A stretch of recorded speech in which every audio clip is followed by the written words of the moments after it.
আপনারা শুনেছেন অনেকেই, আমি বলে যাওয়ার সুযোগ পাইনি, গত বুধবার দিন আমি ওমরা করে এসেছি।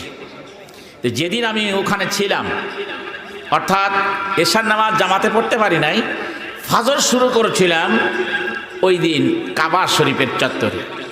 এহরাম বাঁধা ছিল, অল্প একটু বিশ্রাম নিয়েছি, আবার 1-2টোর সময় চলে গিয়েছি। একবারে ফজরের আজান হয়েছে। তাহাজ্জুদের আজান হয়, তাহাজ্জুদের জামাত হয় না। এই কাবা শরীফের কথা বলছি। হাজার হাজার লোক, লক্ষ লক্ষ লোক 24 ঘন্টা প্রত্যেকটা মুহূর্ত কাবা শরীফকে ঘিরে মৌমাছির মতন ঝাঁকে ঝাঁকে মানুষ বলেন আলহামদুলিল্লাহ। খানিক পরে ফজরের আজান হলো, দেখলাম যে 5:36 আজান হয়েছে, আর 5:50 ওই দেশের সময় জামাত হয়েছে। সুন্নত পড়ে দাঁড়িয়ে গেলাম, তাকাচ্ছে শুধু কাবার দিকে, হৃদয় দিয়ে মন দিয়ে, এই সেই কাবা। আল্লাহ তুমি আমারে নিয়ে আসছো, এই অধমকে, এই গুনাহগারকে তুমি এই জায়গায় নিয়ে আসছো। 7,764 কিলোমিটার বাংলাদেশ থেকে মক্কা, এত পথ তুমি নিয়ে আসছো, দয়া করে কাবার দিকে তাকায় আছি। সুন্নত নামাজ শেষ হয়ে গেল, বসে আছি অল্প সময়, দোয়া দুরূদ করতেছি। ইতিমধ্যে ইকামত শুরু হলো, ইমাম সাহেব দাঁড়িয়ে গেলেন। দেখলাম হাতিমের মধ্যে দাঁড়িয়েছেন। যখন তিনি দাঁড়ালেন, হাতিমের এক পাশের দরজা খুলে দিলেন, কিছু লোক ওর ভিতরে ঢুকলো। পুলিশ ওখানে পাহারা আছে, আমরা ঢুকতে পারি নাই, বুঝতে পারি নাই তো, তা নাহলে আগের থেকে চার্জ নিতাম। হাতিমের পাশে দাঁড়িয়ে ইমামের সাহেব, চতুর্পাশে মাঝখানে কাবা, চতুর্পাশে মানুষ, রাস্তাঘাটে দোকান পাটে কিলোমিটার পর কিলোমিটার মানুষ দাঁড়িয়েছে নামাজে। বলেন আলহামদুলিল্লাহ। কাবা শরীফ সামনে, ইমাম সাহেব সূরা ফাতিহা শেষ করেছেন। এরপরে ফজরের শুরুতেই তিনি তেলাওয়াত শুরু করে দিয়েছেন। 17 নম্বর সূরা বানি ইসরাইল শুরু করেছেন। সুবহানাল্লাযী ইয়াসরা বিআবদিহি লাইলাম মিনাল মাসজিদিল হারাম ইলাল মাসজিদিল আকসাল্লাযী বারাকনা হাওলাহু লিনুরিয়াহু মিন আয়াতিনা ইন্নাহু হুয়াস সামিউল বাসীর।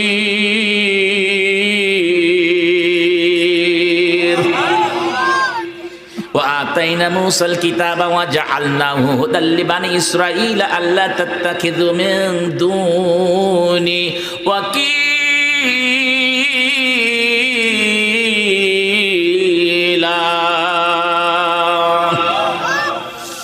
তেলাওয়াত শুনে মন গলে গেল।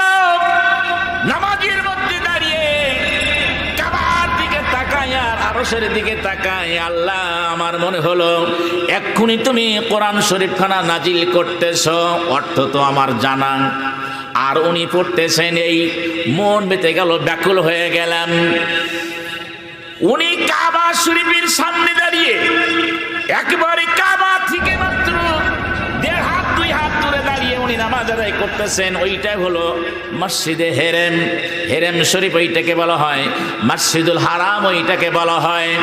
উনি হেরেম শরীফে দাঁড়িয়ে মসজিদুল হেরেমের কথা বলেছেন। সুবহানাল্লাযী ইয়াসরা বিআবদিহি লাইলাম মিনাল মাসজিদিল হারাম। মসজিদে হারামে দাঁড়িয়ে আমি যে কোরআন শরীফগুলো আমরা পড়ি, সূরা বানি ইসরাইল আমরা যেটা পড়ি, নামাজে পড়ি, তারাবির নামাজে পড়ি, উনি সেইটা তেলাওয়াত করতেছেন। অজরের চোখ থেকে দার দার করে পানি গড়িয়ে আসলো। বললাম, রে আল্লাহ,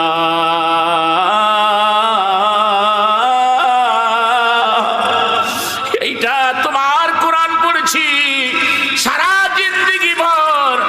আর সুবহানাল্লাযী ইয়াসরা বিআবদিহি লাইলাম মিনাল মাসজিদিল হারাম, মসজিদে হারামে দাঁড়িয়ে তোমার মসজিদে হারামের কথা এই প্রথম জীবনে আমার শুনবার সুযোগ হয়েছে। একটু জোরে জোরে বলা যাবে কি মারহাবা। পুত পবিত্র সেই সত্তা যিনি তার বান্দা কি, যিনি তার গোলাম, আখিরি জামানার পয়গম্বর, দোজাহানের বাদশা নবিকুল শিরোমণি নেতাদের নেতা আপনার আমার প্রিয় নবী প্রিয় রাসূল জনাবে মুহাম্মদ রাসূলুল্লাহ ওই মক্কাতুল মুকাররমায় জন্মগ্রহণ করেছেন। আমি তার বাড়িতে গিয়েছি। আহারে কাবার কাছেই হলো আবু জাহেলের বাড়ি, তার থেকে রাসূলের বাড়ি আর একটু দূরে, অল্প বেশি দূরে না, 200 গজ মতন হবে। সেখানে বিশ্ব নবী মুহাম্মদ রাসূলুল্লাহ হযরতে আমিনার গর্ভে আব্বা আব্দুল্লাহ রওরাস থেকে তিনি দুনিয়ায় এসেছিলেন। ছোট একটা দ্বিতলাগার করা তার বাড়িটা হলো লাইব্রেরি করা, পৃথিবীর বিভিন্ন জনের লেখা কোরআনের তাফসীর দিয়ে, কোরআন দিয়ে, হাদিস দিয়ে ভরপুর করা তার বাড়িটা। আর পাশেই হলো আবু জাহেলের বাড়ি, সেইটা হলো পায়খানা ঘর বানায় রাখা। বুঝলেনটা কি? আমি আত্মোপলব্ধি করলাম এই কোরআনের পক্ষে যারা কথা বলেছেন, আল্লাহকে সাক্ষী রেখে যারা কথা বলেছেন, আল্লাহর পথে যারা চলেছেন, আল্লাহর দ্বীন কায়েমের জন্য যারা অ্যাডভান্স হয়েছেন, আল্লাহ তাদের বাড়িঘরগুলো কোরআন দিয়ে সাজায় দিয়েছেন, আর তাদের বাড়িঘরগুলো মসজিদ দ্বারা পাতিয়ে দিয়েছেন। আর যারা এই কোরআনের বিরোধিতা করেছে, আল্লাহ তাদের বাড়িঘর পায়খানা বানিয়ে দিয়েছে। জোরে বলেন কথা ঠিক কিনা? আল্লাহ পাক বলেন, আমি সেই আমার বান্দার উপরে কোরআন নাজিল করেছি, সেই বান্দাকে আমি বিশেষ এক রজনীতে আমি আরো সে তুলে নিয়েছিলাম। মসজিদ হারাম থেকে যে হাতিমের কথা বলেছি আমি, ওইটাকে বলা হয় হাজরে ইসমাইল আলাইহিস সালাম। ওই জায়গায় দাঁড়িয়ে ইসমাইল আলাইহিস সালাম তার আব্বা হযরত ইব্রাহিম আলাইহিস সালামের কাছে পাথর তুলে দিতেন। সেই পাথর দিয়ে দিয়ে এই পাথরখানা ঘরখানা তৈরি করা হয়েছে। আল্লাহ রাব্বুল আলামিন বলেন, ইন্না আউওয়ালা বাইতিন উযিয়া লিন-নাসি লাল্লাযী বিবাক্কাতা মুবারাকান ওয়া হুদাল লিল আলামিন। এইটাই হলো সেই প্রথম ঘর।